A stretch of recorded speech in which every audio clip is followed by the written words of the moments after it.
Les gars, aujourd'hui j'ai des choses super importantes à aborder avec vous. Pas seulement pour le graphique du Bitcoin, vous pourrez voir par exemple qu'on est en train de sortir d'une ligne de tendance descendante, mais en plus de ça, je vais vous montrer ce que l'argent intelligent, cette fameuse smart money, est en train de faire parce qu'elle prend des mesures immédiates et on peut le voir juste ici. Toutes les infos sont devant nos yeux et il ne tient qu'à nous de les analyser.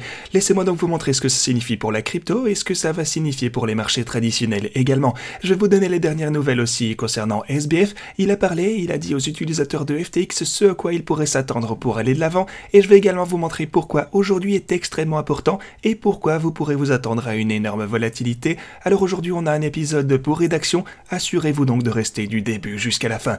Donc bienvenue à tous, je m'appelle Maxime et je vous apporte chaque jour des nouvelles vidéos en français sur les crypto-monnaies en vous apprenant comment vous faire de l'argent sur ce marché. Si vous êtes nouveau sur cette chaîne, alors soyez sûr de vous abonner et d'activer la cloche dès maintenant. Et ceci étant dit, passons directement à la vidéo. Ce que vous pouvez voir ici pour le Bitcoin, c'est qu'on a eu une chandelle verte plutôt impressionnante, ou bon, plutôt grande, quoi qu'il en soit. Au moins on est en hausse de, voyons ça, environ 6% à partir du fond local ici, et on est en hausse d'environ 8% par rapport au bord de la boîte orange, ce qui est plutôt pas mal.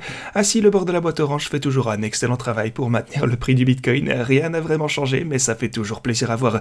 Comme je vous l'ai également montré, on avait une ligne de tendance descendante de ce côté, donc on a également pu s'échapper de ceci, ça fait plaisir. Mais dans l'ensemble, le graphique du Bitcoin, genre, c'est pas super intéressant, à part le fait qu'on vient encore une fois de casser cette ligne de tendance au court terme en pente descendante, mais on a toujours ce support massif à la boîte orange, ce qui est cool. On a la ligne orange comme prochaine grande résistance par contre à 18 000 $, ce sont donc les niveaux auxquels on va devoir prêter attention prochainement. En ce qui concerne mon propre trading, comme vous le savez, j'ai un bot qui trade la range depuis le bord de la boîte orange ici à 15 700 $, et ce jusqu'à des niveaux beaucoup plus élevés dont on n'a pas forcément besoin de parler maintenant. Et ce bot, juste pour vous donner une mise à jour, trade toujours correctement, il fait des bénéfices. Ici on est en hausse de près de 3,5% et ce bot ici est en hausse de près de 1%, c'est donc pas trop mal. Vous pouvez voir que j'ai plutôt pas mal défini la range de trading ici sur ce bot en particulier, donc voilà, plus le temps passe, plus je pense que ça va continuer à croître et faire davantage de profit. Mais voilà, on peut continuer maintenant, passons à la suite, parce que du côté des marchés traditionnels, vous pouvez voir que ma ligne orange retient elle aussi pas mal les marchés traditionnels en ce moment même. On a eu un petit dump ici il y a 2 jours, c'est vrai, puis on a enfin pu trouver du soutien, et en ce moment on est juste au bord, une fois encore. Bien entendu, si on voit une cassure à partir de ce niveau, eh bien cela pourra entraîner également une baisse du marché des cryptos. Pour l'instant, c'est un gros support pour les marchés traditionnels, en espérant que ça tienne. Et avant qu'on ne parle de SBF et de tout ce dont il vous faudra vous méfier dans un futur proche, eh bien aujourd'hui, petit rappel, vous pourrez profiter de ces bonus, où vous pourrez par exemple réclamer jusque 10 000 $ ici sur la plateforme OKX, vous pourrez réclamer jusque 8 400 $ sur BitGet, et d'ailleurs BitGet est disponible pour les utilisateurs américains qui par contre n'ont plus qu'1 jour pour s'y inscrire. Donc si vous venez d'une juridiction qui n'autorise pas OKX, Bybit ou Femex par exemple, eh bien assurez-vous de vous inscrire ici sur BitGet. Dernière chance aujourd'hui pour vous inscrire si vous voulez pouvoir trader comme je le fais. Et puis aussi vous avez Bybit avec ce bonus qui est faux, c'est jusque 30 000 $ maintenant de bonus en ce moment sur Bybit, donc n'hésitez pas à aller en profiter également. Ok, parlons maintenant des dernières news concernant SBF. Alors la première chose que je vais vous montrer, c'est qu'il a été surpris en train d'essayer de soudoyer la CFTC. Il a donc tenté de corrompre cet organisme CFTC pour que la régulation aille en faveur de FTX par rapport aux autres plateformes offshore. Donc voilà, ça a été publié, dommage pour lui, je pense que c'est encore une fois un très mauvais look pour FTX bien entendu, et forcément ça n'aide en rien à améliorer le cas de Sam Bankman-Fried.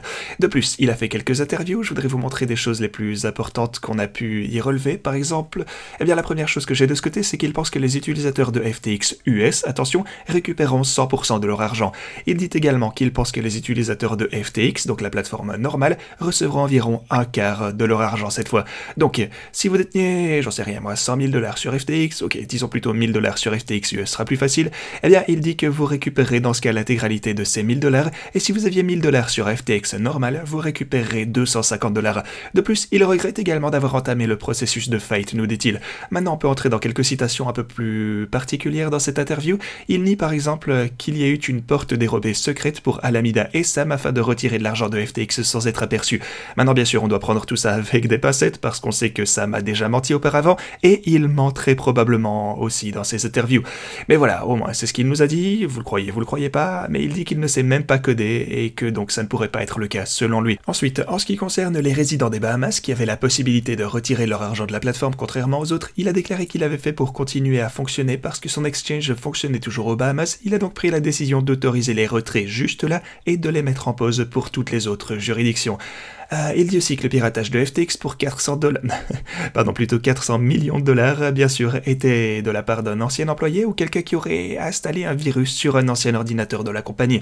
De plus, il croit toujours que le FTT est un bon jeton à garder. Aussi, il dit qu'il regrette d'avoir déposé son bilan d'insolvabilité et de banqueroute une fois encore, et qu'il estime que s'il n'avait pas déclaré faillite, il aurait peut-être pu rembourser tous les utilisateurs de sa plateforme.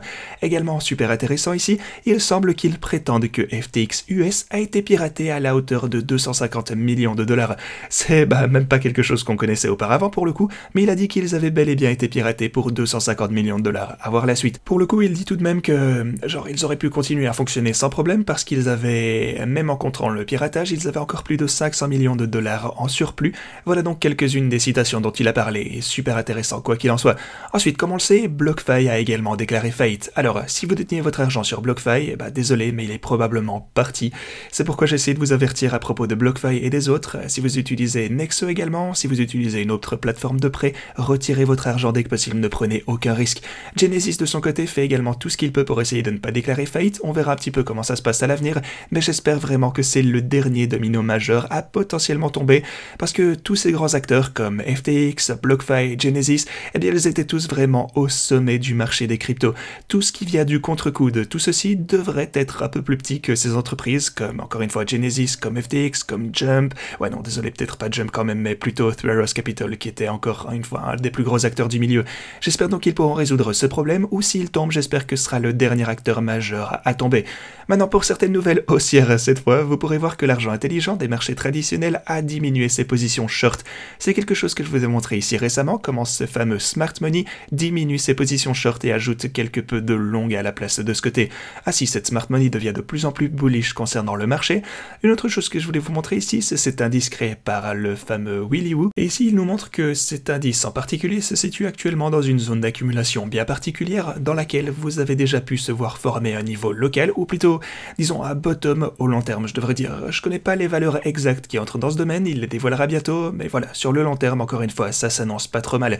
Et préparez-vous également à de la volatilité aujourd'hui, ce mercredi 30 novembre, car non seulement le président de la Fed, Powell, prononcera un discours, mais vous aurez également le taux de croissance du PIB, vous aurez l'inflation pour plusieurs pays. Donc voilà, en gros, aujourd'hui, ça s'annonce super intéressant et ça risque de bouger. Préparez-vous pour de la volatilité, il me fallait vous souligner ceci.